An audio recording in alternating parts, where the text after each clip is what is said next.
music pulsed through the Grand Haven Hotel's rooftop, where the staff of Sterling and Company gathered to celebrate a decade of success.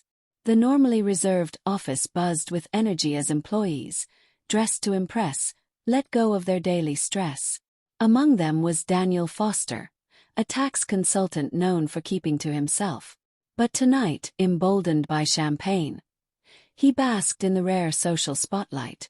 With a smirk, he made a spectacle of joking about his wife Laura, calling her his little housemaid stuck at his father's place, scrubbing floors.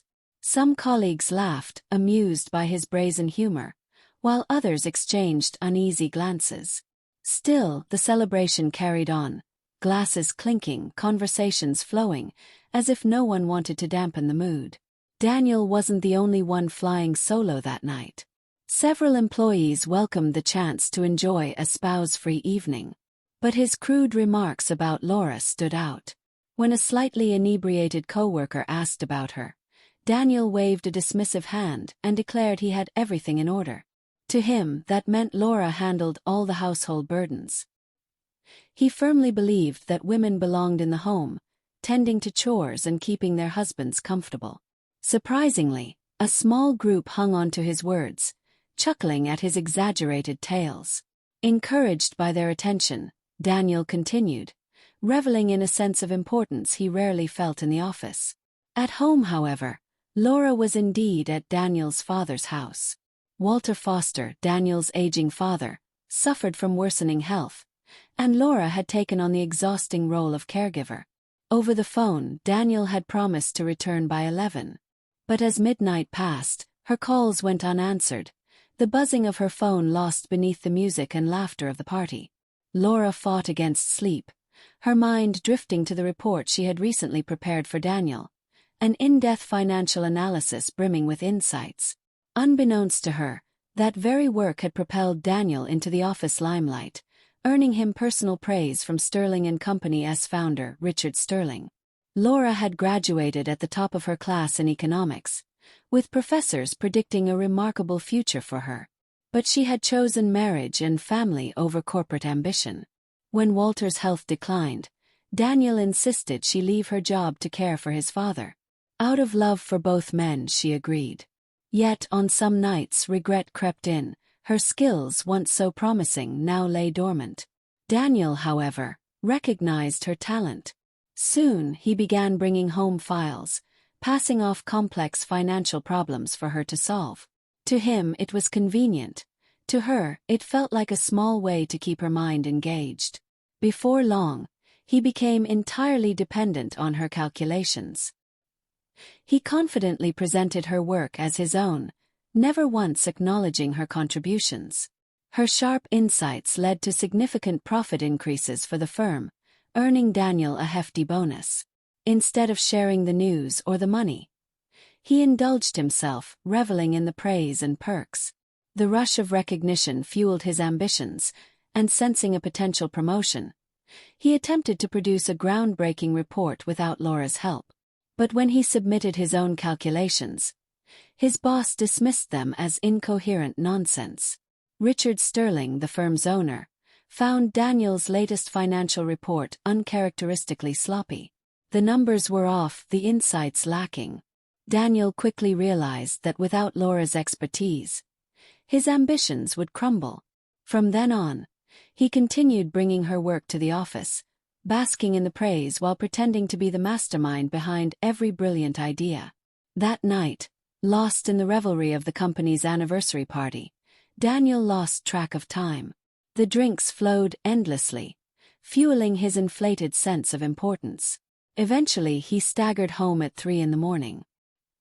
He stumbled through the doorway, knocking over a side table and waking the entire household. Walter, despite the heavy medication he relied on, stirred in confusion. Within moments, his breath became shallow, his hands trembling as his blood pressure spiked. Laura acted swiftly, administering his prescribed medicine and guiding his breathing until the episode subsided. As Walter's body relaxed, Daniel leaned against the doorframe, his laughter slurred and inappropriate in the tense atmosphere. Walter, meeting his son's vacant, intoxicated gaze, recalled how he once doubted Laura's worth as a wife. Yet here she was, his steady, compassionate caregiver, while Daniel ridiculed them both. Glancing around at the dimly lit room, the scent of antiseptics heavy in the air, Daniel sneered. Disgusted, he muttered that it was time to send his father to a care facility. Laura's heart ached at his callousness, especially knowing Walter could still hear every word. When Daniel stumbled off to bed, Walter exhaled shakily and murmured that perhaps he was too much of a burden. Laura knelt beside him, squeezing his hand. "Don't listen to him. He's just drunk," she whispered. Deep inside, Laura felt a simmering anger. By morning, Daniel was suffering from a brutal hangover. He groaned, gulped down water, and lazily called the office to request a sick day. The firm's secretary, Evelyn, sounded unimpressed. She had seen him reveling at the party the night before. After the call, Daniel slipped out, ignoring his father's care. Instead, he arranged to meet Catherine, a strikingly confident waitress he had recently started seeing in secret. Meanwhile, at Sterling & Company, Richard Sterling had questions. He wanted to review the company's latest development plan, Daniel's so-called masterpiece. But something about it seemed off. Doubting its true authorship, he decided to pay Daniel a surprise visit, using details from the employee records. Laura was startled when Richard introduced himself at the door, claiming to be a friend seeking advice on Daniel's upcoming 35th birthday gift. Unaware of his true intentions, she welcomed him politely. Walter, drawn by the guest's respectful demeanor, joined them in the living room. As they chatted, Richard discreetly observed his surroundings, noting that Daniel was nowhere in sight. Over a cup of tea, he took in Laura's quiet yet sharp intelligence. When she handed him a report Daniel had carelessly left behind, Richard scanned it, then feigned spotting errors to gauge her response. Without hesitation, Laura confidently defended the calculations, explaining the logic behind them. That was all Richard needed to confirm his suspicion. Laura knew the work intimately because she had written it herself. Gently, Richard continued asking Laura financial questions, each response confirming her remarkable expertise. As he listened, frustration simmered beneath his calm exterior. Daniel had kept such a brilliant mind hidden away, confined to household obligations. Still, Richard remained composed. After a thoughtful pause, he offered Laura a position at Sterling & Company as a financial analyst. For a fleeting moment, her eyes lit up with excitement. But then the weight of her responsibilities pressed down. Walter still needed her. With an apologetic smile, she declined, explaining that she couldn't balance both. Richard left, his suspicions fully confirmed. Daniel was a fraud. Back at the office, he instructed Evelyn to summon Daniel the moment he arrived. By midday, the disheveled consultant finally strolled in, nursing his hangover. Richard wasted no time. He laid out the truth, presenting the evidence, and delivered an ultimatum. Laura, not Daniel, would officially take over and join the firm's key financial team. If Daniel objected, he would be fired. Stunned, Daniel felt his world tilt. He had no leverage, no way to argue. His fragile ego took the hit, but beneath his resentment, he recognized that Laura earning her own salary could be beneficial, even if it deeply wounded his pride. Returning home early, he flung his jacket onto a chair and leaned heavily against the wall. Laura, noticing his tense posture, asked why he wasn't at work. His frustration exploded. He accused her of betrayal, shouting that he never would have involved her if he'd known she would outshine him. Laura stared, baffled by his twisted logic. Then he revealed Richard's decision. Starting tomorrow, she would work at the firm while he stayed home to care for his father. Silently, Laura let the words sink in. And for the first time in years, she felt something unexpected: relief. For the first time in years, Laura had the chance to use her hard-earned qualifications. Still, she worried about Walter and how the household dynamic would shift. Her first morning at Sterling & Company felt surreal. She carefully chose a professional yet understated outfit, hoping to blend in with her new colleagues. When she arrived, Richard Sterling greeted her warmly and casually revealed that he wasn't just another senior partner. He was the company's founder and owner. Embarrassed by her earlier informal attitude toward him, Laura flushed. But Richard only chuckled, finding her unpretentious nature refreshing. Under his mentorship, she spent the morning preparing a presentation on financial strategies. At the team meeting, Laura methodically outlined her ideas, speaking with clarity and confidence. A senior analyst challenged her conclusions, but she calmly defended her points. By the end of the discussion, she had won the respect of the entire team. At the close of the day, Richard congratulated her on an impressive debut. Laura felt a surge of pride she hadn't experienced in years. Eager to share the moment, she hurried home, only to find that Daniel had disappeared. Walter looked drained and admitted that his son had barely helped with anything before vanishing again. Frustration bubbled inside Laura. Despite her exhaustion, she prepared dinner and sat with Walter, trying to keep his spirits up. Later, as she collapsed into bed, she realized she had no idea where Daniel was, or if he was out with another woman, as the rumor suggested. Days passed quickly. Laura threw herself into her new role, brainstorming ways to improve the firm's profitability. The office pulsed with renewed energy. Employees sensed that a capable mind was now driving key initiatives. Richard felt relieved to work directly with Laura, no longer forced to rely on Daniel's clumsy, uninspired middleman routine. As they collaborated, an unspoken bond formed between them, built on mutual respect. Yet Laura remained deeply aware of her responsibilities at home. Every evening, she rushed back to care for Walter, who only seemed to weaken under Daniel's neglect. The guilt weighed on her. She was thriving professionally, but Walter wasn't receiving the care he needed. Still, she had no better option. During a crucial strategy meeting, Laura's phone vibrated in her pocket.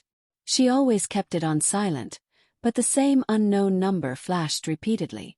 Excusing herself, she stepped into the hallway. A paramedic's voice filled her ear.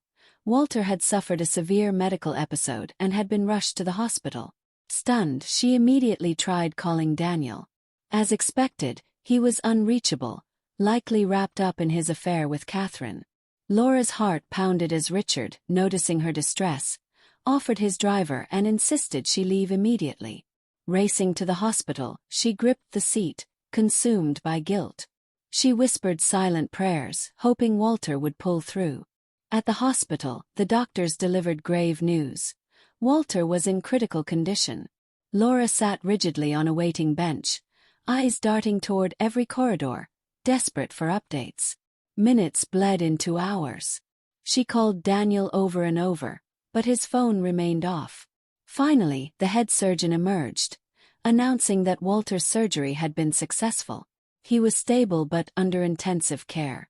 Relieved but exhausted, Laura gazed at Walter through a glass window, her heart twisting at the sight of the wires and monitors surrounding his frail body. Returning home long past midnight, she was startled to find Richard waiting at her doorstep. He had tried to reach her, but she hadn't seen his calls. Her phone's screen was shattered. When the divorce papers landed in Daniel's hands, fury consumed him. Without hesitation, he stormed into Sterling and Company, bypassing security, and erupted into a loud tirade. He ranted that he, not Laura, would be the one filing for divorce. Employees froze in shock as he hurled insults at her in the lobby, his voice echoing through the sleek office space. Richard quickly intervened, signaling for security. 2 guards stepped in, firmly escorting Daniel out as he continued shouting. Laura remained frozen in place, mortified. Humiliated, she sank into a chair, murmuring apologies to those around her.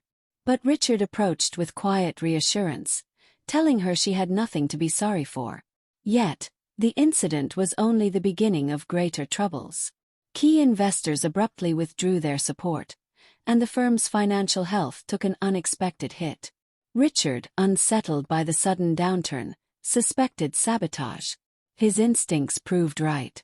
Critical passwords had been compromised, and sensitive financial data had mysteriously vanished.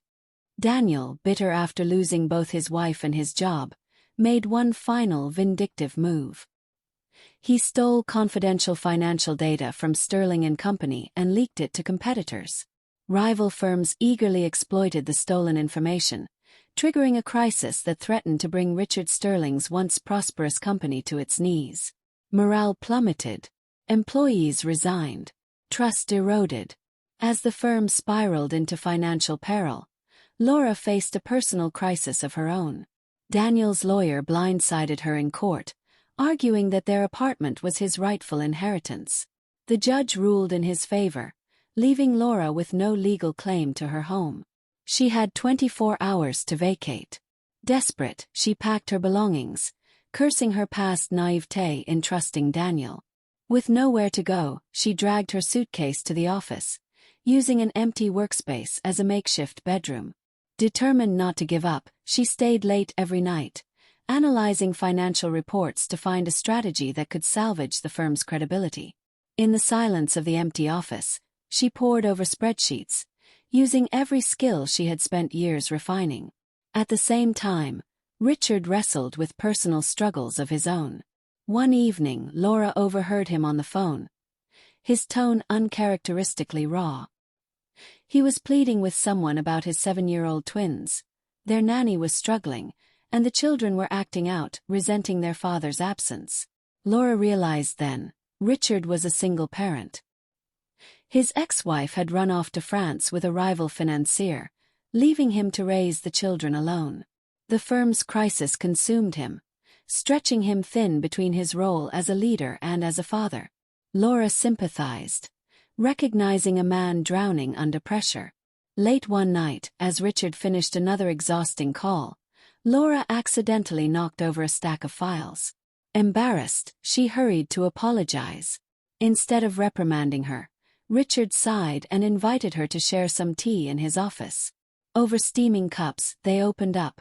Richard lamented the firm's slow collapse, while Laura confided in him about her mounting personal losses.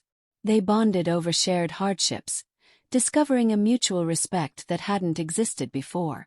Feeling a newfound determination, Laura vowed she wouldn't abandon him or the company, no matter how dire things became. Her words sparked something in Richard, a reminder that all wasn't lost just yet. But before they could move forward, tragedy struck again. Walter's condition deteriorated rapidly at the care center. Despite the doctor's best efforts, his heart finally gave out. Late one night, Laura received the call she had dreaded. Walter was gone. Laura refused to let Sterling and Company collapse. The company had given her purpose, and now, as a key financial strategist, she was determined to salvage it.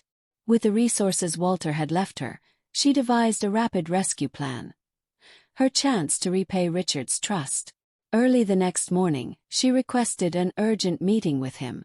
Spreading out the freshly raised capital before him, she declared it was time to save the firm. Stunned, Richard stared at her. Where did this come from? Laura took a deep breath and explained. Walter's final act of love had been to ensure she had something to stand on. His inheritance, meant for her security, could now be used to secure the future of the company. First, Richard refused. Accepting it felt wrong.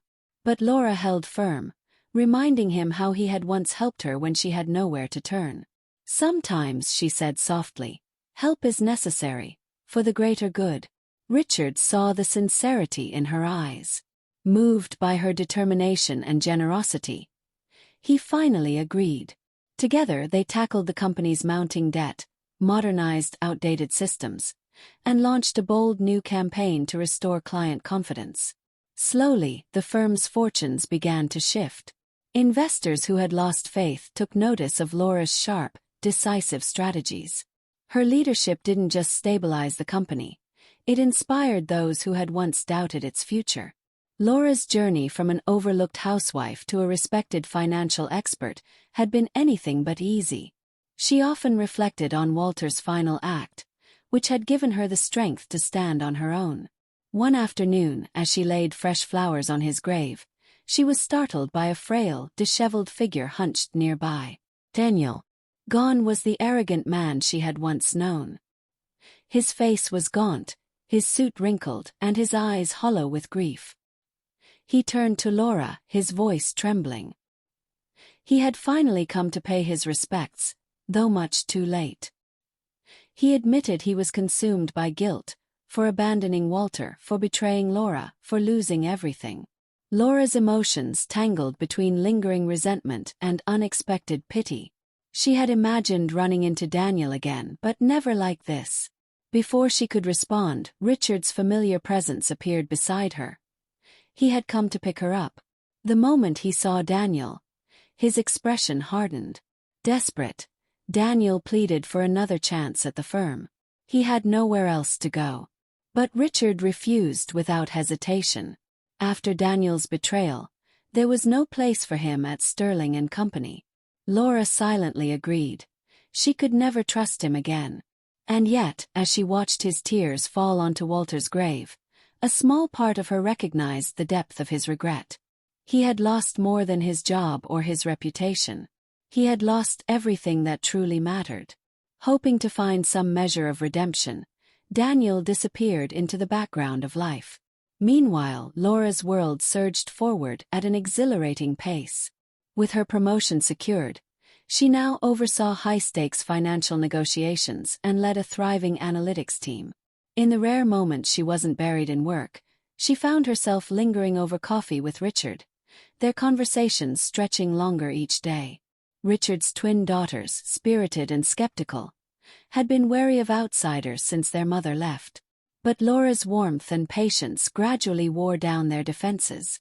She helped with school projects, mediated sibling squabbles, and introduced small but meaningful traditions into their lives. Richard watched with quiet admiration, touched by how naturally she fit into their world. Over the months, their bond deepened. One evening, after closing a major deal, Richard invited her to a quiet rooftop bistro to celebrate. Under the city's golden glow, he finally admitted what had been building between them. "You're not just the best thing to happen to Sterling and Company," he said, his voice softer than she had ever heard it. "You're the best thing to happen to me." Laura felt a nervous thrill. She reached across the table, fingers brushing his. They agreed to take things slowly, yet something unspoken had already settled between them, something undeniable. That night, they drove home in comfortable silence, both daring to imagine a future brighter than either had once believed possible. A few weeks later, Laura officially moved into Richard's home. It was spacious yet full of life, scattered with forgotten toys and half-finished drawings. She thought of her own childhood, one marked by absence rather than warmth. Now, she had the chance to offer these girls the care she had once longed for. First, they tested her patience. But Laura met them with kindness and quiet persistence, firm yet loving. Laughter soon filled the halls again. And as Richard watched them all together, he realized this was the home he had been waiting for. Daniel remained in the background, occasionally sending letters about his slow but steady journey toward redemption. Laura was relieved he no longer tried to intrude on her new life, choosing instead to focus on rebuilding his own. On a crisp autumn afternoon, Richard knelt in the sunlit living room, ring in hand, and proposed to Laura in front of his daughters. The twins squealed with excitement, already calling her Mom. Tears welled in her eyes as she said yes, her heart pounding with a joy she had never known before. They opted for a small, intimate ceremony, inviting only close friends and a few loved ones. As Laura reflected on the road that led her here, she was filled with both awe and gratitude. She had gone from a woman overlooked and undervalued to someone who had found both success and love on her own terms. They married in a serene garden, surrounded by pale blossoms and soft music. The twins, dressed in matching outfits, proudly carried the rings. As Richard slipped a simple gold band onto Laura's finger, his eyes glimmered with emotion. She found it impossible not to cry. When the ceremony ended, the guests cheered, many of them former colleagues who had once witnessed Laura's struggles. Now they saw her standing tall, accomplished, confident, and deeply loved. At the reception, Richard, looking sharp in his tailored suit, raised his glass and toasted his new wife. He spoke of her resilience, her brilliance, and how she had changed his life in ways he never thought possible. Laura, blushing, returned the sentiment, thanking him for seeing her worth and believing in her when others had not. In the months that followed, Laura settled into her new role, not only as a guiding force at Sterling and Company but also as a mother figure to two girls who had already claimed her heart. For the first time, she felt truly at home, knowing that she had built this life through her own strength and determination. Laura managed her responsibilities with skill, balancing family schedules and corporate deadlines. Late-night strategy meetings were offset by early-morning pancake flipping for two hungry girls.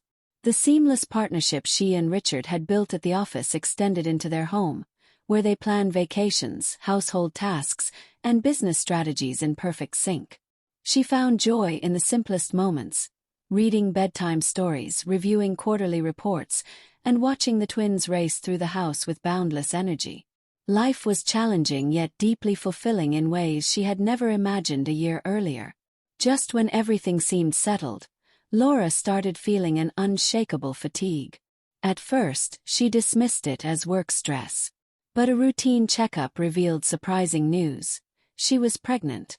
Staring at the test results, her heart pounded with disbelief and excitement.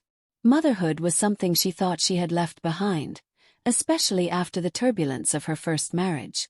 When she told Richard, he stood still for a beat before breaking into a wide grin, lifting her into his arms with sheer joy. Her first instinct was to worry about the twins. Would they feel displaced? But their excitement was immediate and contagious, already discussing baby names and who would be the best big sister. From that day on, Richard insisted on attending every doctor's appointment. He adjusted his schedule to ensure she never felt alone. The girls took on extra chores, eager to help their mom. As the months passed, Laura's confidence grew. She thought back to her past, once trapped in Daniel's shadow, doubting her own potential. Now she had a husband who cherished her, a home filled with love, and a professional life she had built on her own terms. She often reflected on the people who had shaped her journey. She silently thanked Eleanor, whose final gift had given her the chance to stand on her own, and Richard, who had seen her value when others overlooked it.